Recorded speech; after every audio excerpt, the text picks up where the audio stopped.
So my talk is building interactive apps in Python with Streamlit. First, about me. I'm a senior developer advocate at AWS. I enjoy JRPG games like Persona, Final Fantasy, and Dragon Quest, and I love meetups. I organize 3 of them about Data Hops DC, Blockchain Dev DC, and Arlington Social events. So love going to events and just interacting with folks and talking about stuff. You can follow me at Twitter at DanIsTheMan. So what inspired me to talk about Streamlit is this is a common pattern that I've experienced many times when building applications. The first step is I have to collect some sort of requirements. I want you to build an app that shows me the weather, something simple. After that, I might do a wireframe of like, okay, this is how the app is going to look like. We're going to plan this out. We're going to have these screens.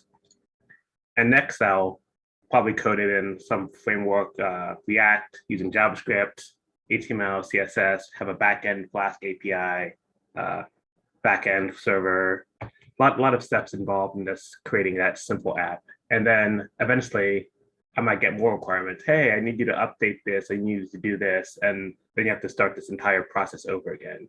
And I like to refer to this as the frozen zone as, I have to start over. I got to think about what's going next. And this loop happens quite frequently in modern web development. So I was looking for ways like how can I build web applications simply from a Python script where I can manage and control the entire end-to-end workflow without having to go through that entire frozen zone loop.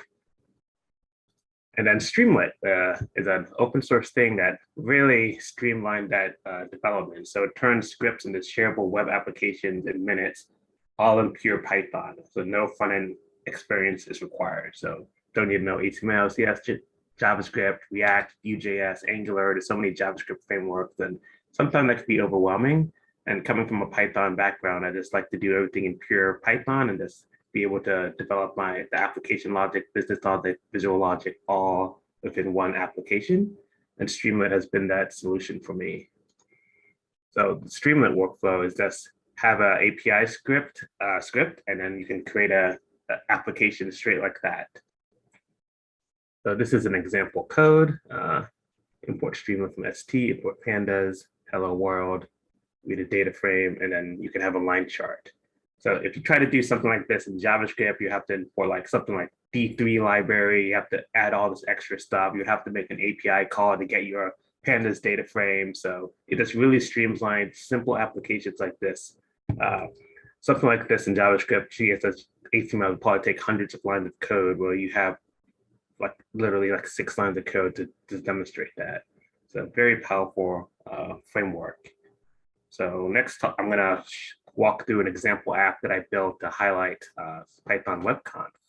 Let's open that up. Any questions in Slack? Before we move on? Don't see anything. Leave the Slack open just yeah. So like I said, Streamlit is pip install Streamlit to get it installed. I already have it, so I can skip that step. But basically, to start a Streamlit app, you just run Streamlit run and your code. The code, and then it opens it up on localhost 8501. So very simple, just gets there. And here's my code. Python WebConf, the most in-depth web conference for developers. And then you see this is the code here, st title, Python WebConf, subheader, you put an image and then write. So very simple. And I'm using this thing called Echo, which actually shows you the code below. So it's very easy to just highlight the code and I can chain things up really quickly. I save that. It says source file chains, always rerun. So rerun. So how Streamlit works is it runs the entire Python script once and every action will run that script again. So very easy for iteratively updating, checking things out. This is some of the main things: title, subheader, image, write. These are very basic commands, but you see that it's able to build things directly onto the page. So another use case I like is having a sidebar.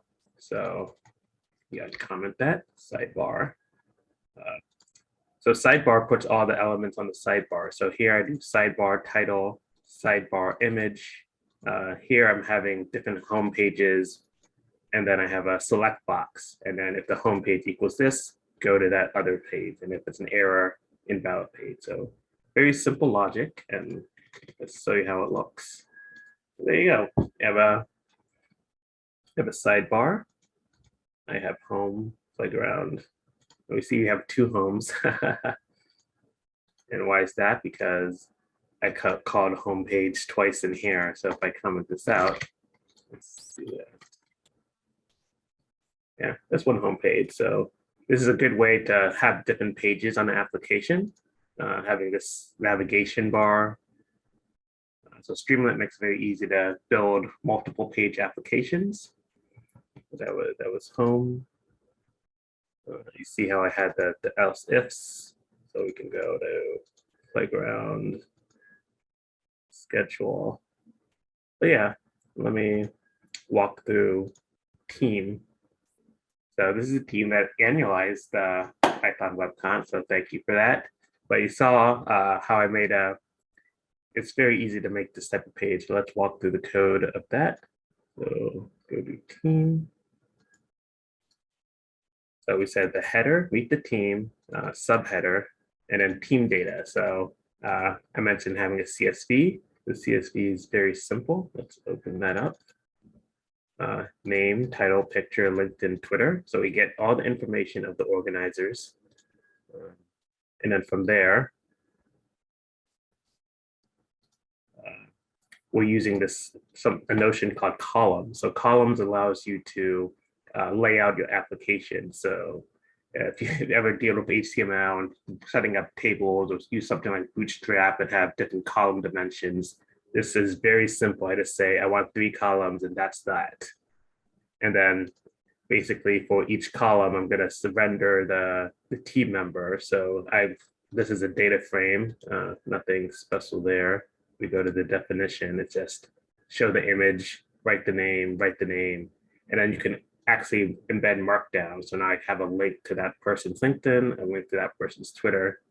And then, so this code allows us to have a nice, easy, renderable information of all the data. So let me pause and look if there are any questions right now. Can you build multiple page apps? Yeah, so we just mentioned that this allows you to do multiple page apps by having this sidebar here. What else? Good live fellow. Yes, I love coding, so it's always great to see actually how things get built. So yes, avoid the frozen zone. So very easy to just update and iterate through things. So this app being generated served by a local Python, and that's limited complexity of interaction. Well, yeah, so like this is a server. Behind the scenes, Streamlit is using Tornado. So it allows you to, it's a Tornado server in the back end, but it's running that entire Python script. So the limitations are, I guess, your computer, but you could run it on different locations. This is just the rendering framework for the application. And there are ways to add custom HTML components. It's a thing Streamlit called components and allows you to add custom things. So if you know the HTML and JavaScript, you can add your own custom components to do something special. But that's an advanced topic, and it gives you plenty of API calls to do simple things like columns and having rendering data very, very easily. The CSS, so that's maybe we can actually show that Streamlit.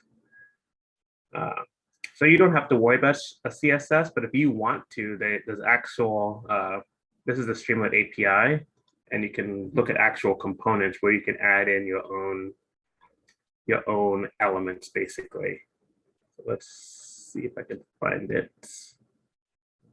It's components, here it is. So Streamlit components it's basically an advanced software that allows you to make your own type of Streamlit things to show. So you can add in custom CSS, JavaScript, and then render that on your application. And they have a component library we can briefly take a look at. Yeah, so people have made things.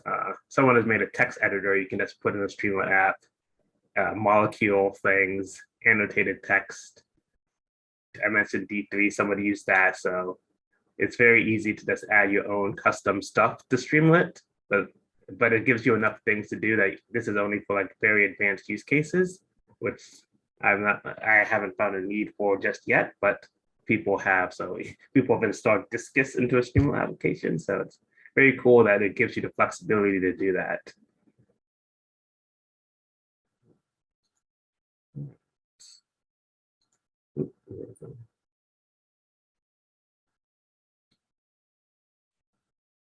My earlier question wasn't clear, I suppose. Where's the boundary between client and server in this framework, and how much control do you have over interactions at the front end?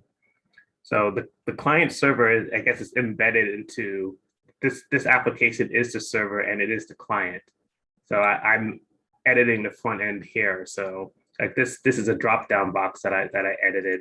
The server is going, and then when Streamlit runs, it runs the entire Python script together at once. So it's running a server at the same time and the front end at the same time. You see that the local URL is 8501. This is the Tornado server that's running. And when my browser hits that endpoint, it renders that entire HTML page. So it's Streamlit encapsulates the server and the front end together, and you don't have to worry about that.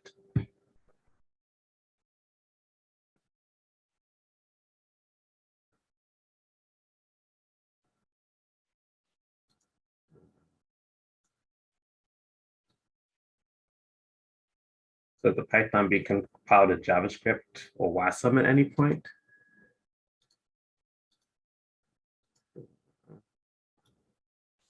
So it's running. So it is running React in the backend, I think.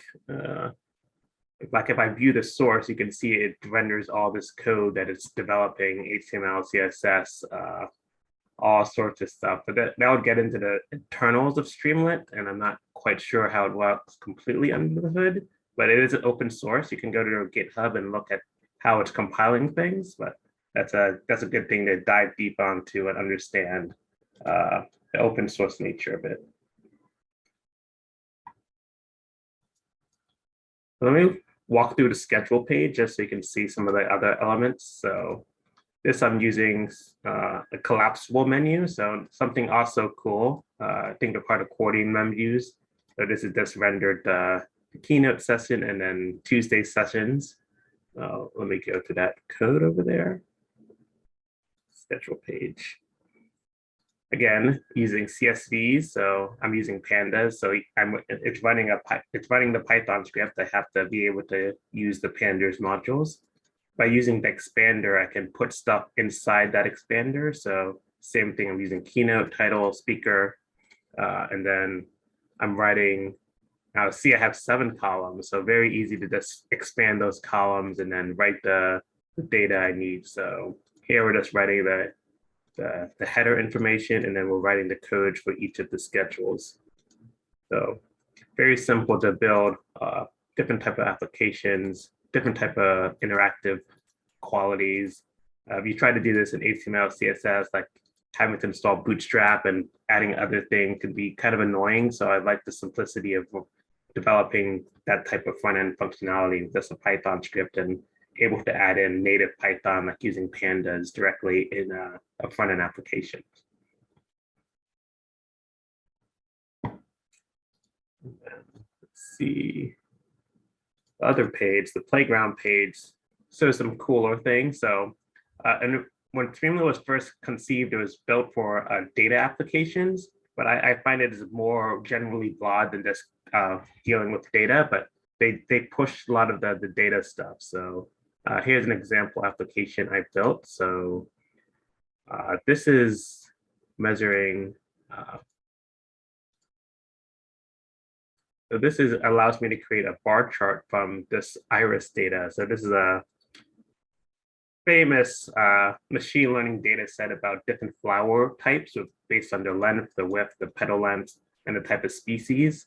So it's used a lot in machine learning applications that's called the iris data set. And here I'm just showing that iris data set. So I'm selecting what I want for the x-axis, the y-axis, and then the z-axis, the color. So it's very easily I deployed a bar chart to show that data. And let's look at the code real quick.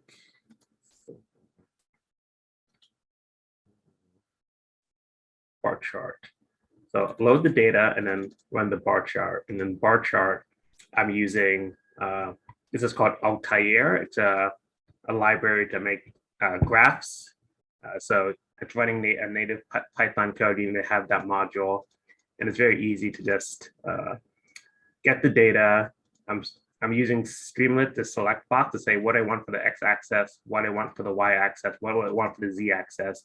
And then I just put those variables into the Altair chart, and then I render it. So very easy to make interactive applications where a user can just select what they want and it generates the data for them. So I love simplicity just like that, being able to just select different charts and renders the barcode, the bar chart for me. And then this is another thing called metrics that allows you to show big items. So here I'm just getting the mean, the max, the min, standard deviation, and that's using a Streamlit thing called show metrics. Let's go there. Oops, show metrics. So metric is just shows a number. So yeah, sometimes people want to make dashboards and have a big metric. So using the metric Streamlit API call, this allows you to show something. And you see I'm using Python, I'm using round, I'm using mean. So I'm able to just write general Python code and I'm able to generate all these numbers. So it's very great that I can just have interactivity and Python code directly and just worry about that directly. So mean, max. Oh, and then let's do word cloud. So another example of this throwing in word clouds. So word cloud, these are all the speakers, repeat words. Ta-da! So you see how I was able to check this checkbox repeat words, and it shows all the speakers that I had in my CSV. I am Banjo. And let's look at the code for that. Generate word cloud. Get the what we want for the select box options. And then we get as a column, generate the word cloud, and then show the image. And then that, we have that repeats ST checkbox. If we want to repeat the words, then it will repeat the words. So very easy to add interactivity, add native Python applications, generating that word cloud. And then the last thing in this playground was machine learning. So machine learning is also very fun to play with. So I'm using a module called Yellow Brick for this.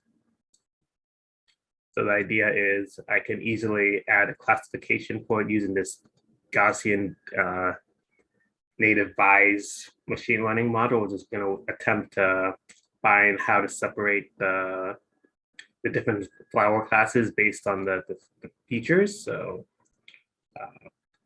I'll show you how here. I want to predict species, and I want to add, use all of these as the, so you see how it lags a bit because it's running the Python script each time. So it can, let's remove some of that.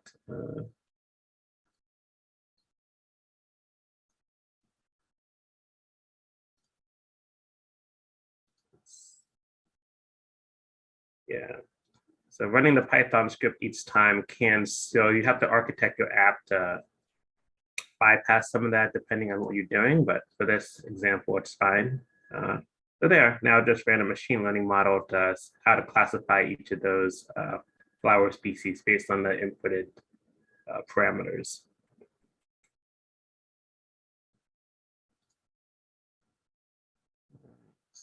let me check the questions. Is Anvil run Python in the front end, or does it leverage JS library? Not familiar with Anvil.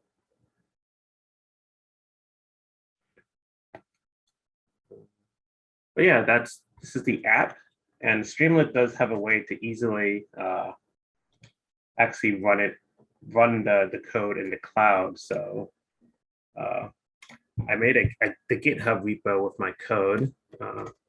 This repo with Streamlit. They have something called Streamlit Sharing, where you can just put in your repository what branch it is, and then the file path, and then it comes on live on a website just like that. So very easy to just push code to Git, use their sharing service, and then have something that can be shared with your community, your team members, and whatnot. So let me link that code in here.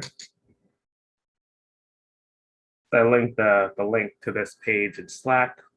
So it's very easy to just see how you can easily write code and then share it out and have Streamlit manage that. So but very great for just testing things. You want to have an app, you want to deliver something, and you have this ability to just easily code something and have an application run in minutes.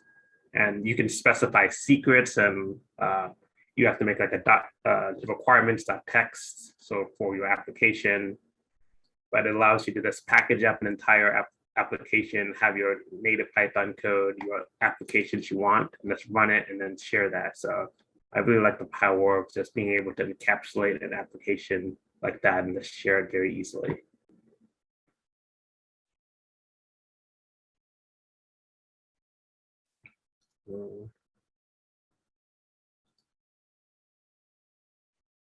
So yeah, that's all I had to share.